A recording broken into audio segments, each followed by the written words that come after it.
د افغانستان کرکټ ملي لوبډلې پخوانی لوبډل مشر رشید خان ارمان د کرکټ په نړۍ کې یو داسې نوښت وکړ چې هیڅ کوم لوبغاړي نه دی کړی، چې ملګرو څه یې کړي دي او رشید خان ارمان ولې دا کار کړی دی، په همدغه ویډیو کې معلومات درکوو. خو همدغه ویډیو در سره لایک او زموږ یاران ټي وي یوټیوب چینل د هر ډول سپورټي معلوماتو لپاره سبسکرایب کړئ. په لومړي ځل رشید خان په کرکټ کې داسې یو بیټ راوړاندې کړ چې تر دې مخکې په کرکټ کې نه دی لیدل شوی. د معلوماتو تر مخه رشید خان چې اوس مهال په استرالیا کې د بیګ باش سیالیو کې د اډرای سټرایکرز لوبډلې لپاره لوبیږي، د یکشنبې په ورځ د میلبورن پر وړاندې په لوبه کې هغه یې په یو نوي بیټ باندې توپوهنه ترسره کړه چې دا ډول بیټ تر دې مخکې په کرکټ کې نه دی لیدل شوی.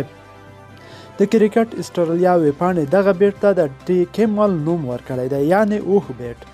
رشید خان په دغه اوښ بیټ باندې د میلبورن لوبډلې پر وړاندې توپوهنه ترسره کړه او 15 منډې وکړې. هغه په دغه لوبه کې همدا راز 2 لوبغاړي هم وسوځول، کمې منډې ورکړې چې اډرای لوبډله یې بریا ته ورسوله او د لوبې د غوره لوبغاړي جایزه یې هم ترلاسه کړه.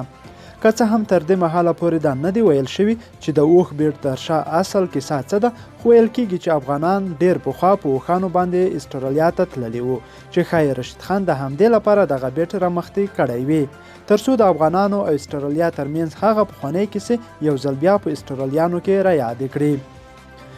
نو له رشید خان ډېره مننه چې د خپل افغانیت ته په هر ځای کې فکر کوي. تر بیا ښې شوې.